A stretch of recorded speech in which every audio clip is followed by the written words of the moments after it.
Le conseil de Luis Figo à Kylian Mbappé. Luis Figo. La nouvelle n'a pas encore été officialisée, mais Kylian Mbappé va bel et bien quitter le Paris Saint-Germain à la fin de la saison pour s'engager avec le Real Madrid. En Espagne, plus aucun doute n'est permis et beaucoup de médias parlent déjà du Français comme d'un nouveau merengue. Ce mardi, Luis Figo a d'ailleurs donné un petit conseil à Mbappé pour son aventure madrilène. Qu'il soit heureux. C'est le plus important dans la vie. J'ai cherché mon bonheur et j'ai eu la chance de venir au Real Madrid et d'y rester 5 ans, a-t-il déclaré à Marca. À bon entendeur. Real Madrid. Florentino Pérez va s'attaquer au joyau de Manchester United. Florentino Pérez semble avoir jeté son dévolu sur la nouvelle pépite de Manchester United, Alejandro Garnacho. S'il y a peu de satisfaction cette saison à Manchester United, Alejandro Garnacho en fait partie. L'ailier argentin de 19 ans s'est vraiment imposé cette saison et fait déjà figure de joueur important aux yeux d'Erik ten Hag. Son profil et son immense potentiel semblent avoir frappé un géant européen. Selon les informations de la Defensa Central, le Real Madrid est très intéressé par Alejandro Garnacho. Ce serait surtout un souhait de son président Florentino Pérez. Ce dernier souhaite rencontrer Alejandro Garnacho lors de son déplacement à Manchester le 17 avril et veut le convaincre de signer à Madrid. Le passage à vide de Rodrigo qui met à mal Ancelotti. Rodrigo ne fait pas la meilleure saison de sa jeune carrière au Real Madrid mais il peut compter sur le soutien de son entraîneur. Vinicius et Rodrigo sont les deux pépites du Real Madrid, mais tous les deux ont été contraints de s'adapter à un nouveau système avec l'arrivée de Jude Bellingham. Et alors qu'on pouvait penser que Vinicius aurait plus de mal à s'adapter que son coéquipier en s'éloignant un peu de son couloir gauche, il n'en est rien. Avec 6 buts lors des 4 derniers matchs, Vini porte le Real Madrid sans Bellingham et il n'est d'ailleurs plus qu'à 2 longueurs du Britannique en ayant joué moins de fautes à cause de ses blessures. Quant à Rodrigo, il est l'attaquant qui joue le plus mais celui qui marque le moins. En effet, après 41 apparitions, il ne compte que 13 buts toutes compétitions confondues, c'est-à-dire 5 buts de moins que Vinicius qui n'a pu jouer que 28 matchs. Rodrigo a de surcroît inscrit la majorité de ses buts entre novembre-décembre et reste sur une mauvaise série puisque son dernier but remonte à Girona, il y a plus d'un mois. Ancelotti critiqué de nouveau. Pourtant, le Brésilien peut compter sur le soutien et la confiance de son entraîneur.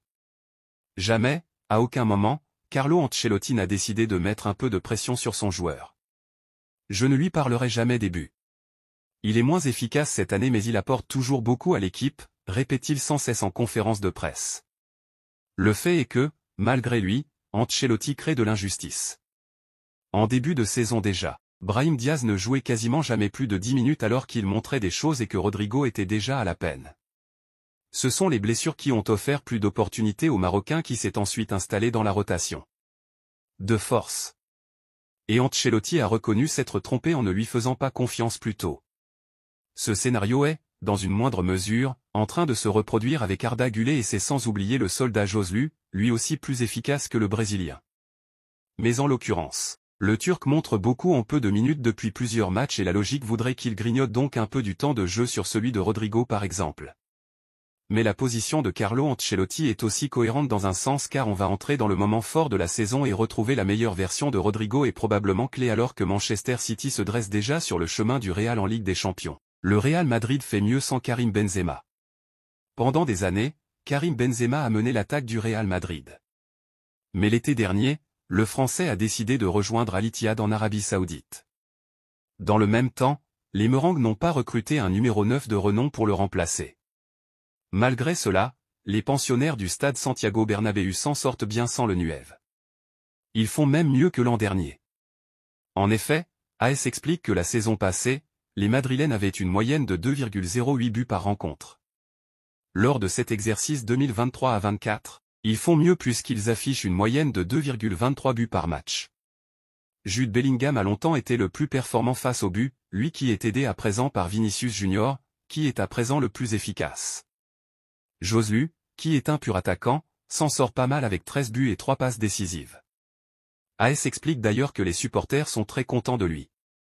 Mais les chiffres ne disent pas tout et avec KB9, le Real Madrid serait tout aussi dangereux. Le Bayern Munich lance un ultimatum à Alphonso Davies. Prolongera pas? L'avenir d'Alphonso Davies, 23 ans, est dans toutes les têtes au Bayern Munich. Sous contrat jusqu'en juin 2025 avec le club allemand, le latéral gauche canadien a des envies d'ailleurs et le Real Madrid entend en profiter en le signant cet été ou en attendant qu'il soit libre dans un an. Ne voulant pas perdre son joueur, le Bayern Munich a récemment formulé une ultime offre de prolongation et attend la réponse de son joueur. Dans un entretien pour Bild, le directeur sportif du Rekordmeister Max Eberl a dressé un ultimatum envers l'ancien joueur des Vancouver Whitecaps. Je peux dire, nous avons fait à Alphonso une offre très concrète et reconnaissante. À un moment de la vie, il faut dire oui ou non. Il a aussi confirmé qu'il n'avait pas reçu d'approche des Merengues. Le Real Madrid ne nous a pas contactés. Real Madrid, un monstre à 117 millions d'euros pour succéder à Kroos pour la succession de Toni Kroos. Le Real Madrid pense à Bruno Guimaraes qui semble plus que jamais sur le départ de Newcastle l'été prochain. Déjà annoncé dans le viseur du PSG et de Manchester City, Bruno Guimaraes intéresse un nouveau géant européen. Selon les informations de la presse anglaise, relayées par Fichage, le Real Madrid est aussi sur le coup dans le dossier du milieu de terrain brésilien de Newcastle. L'ancien Lyonnais de 26 ans serait l'alternative parfaite à Toni Kroos dont la situation et l'avenir n'ont pas encore été clarifiés à Madrid. Indiscutable à Newcastle, Guimaraes semble être prêt à franchir une étape supplémentaire dans sa carrière en rejoignant une équipe de très haut calibre. En tout cas pour les clubs intéressés, il va falloir faire une offre XXL car le Brésilien est aujourd'hui estimé à 117 millions d'euros. Real Madrid, 4 joueurs madrilènes ciblés en Arabie Saoudite. Des joueurs du Real Madrid seraient visés par l'Arabie Saoudite en vue du prochain mercato d'été. Du côté du Real Madrid, on devrait assister à un gros mercato estival. Si les noms d'Alphonso Davies, Bayern Munich, et Kylian Mbappé, PSG, circulent du côté des arrivées, plusieurs joueurs devraient faire leurs valises. Selon les informations du quotidien Marca, 4 joueurs seraient courtisés par l'Arabie Saoudite. Il s'agit de Luka Modric, Lucas Vazquez, Nacho Fernandez et Ferland Mendy. À noter que seul l'international tricolore ne sera pas en fin de contrat au mois de juin prochain. En cas de départ, le joueur français serait estimé à 15 millions d'euros. Bernardo Silva annonce sa prochaine destination. Bernardo Silva. Homme fort du système de Manchester City, Bernardo Silva, 29 ans, est arrivé à un moment important de sa carrière. Vainqueur du quadruplé la saison dernière avec les Citizens, l'international portugais, 87 sélections, était ciblé par le FC Barcelone ou encore le Paris Saint-Germain pour lancer un nouveau cycle dans son parcours. Mais au cours de l'émission SIC Online, Bernardo Silva a indiqué qu'il rejoindrait Benfica à l'avenir, là où il a été formé avant de partir pour Monaco en 2014. Je suis sûr que je reviendrai à Benfica. C'est un objectif de carrière et de vie, a assuré le milieu offensif, qui devrait donc faire le même choix qu'un certain Ángel Di María, revenu l'été dernier au Benfica. Une déclaration qui devrait plaire aux fans du club lisboète. Reste à savoir quand Bernardo Silva reviendra au Portugal. Énorme coup dur pour Thibaut Courtois.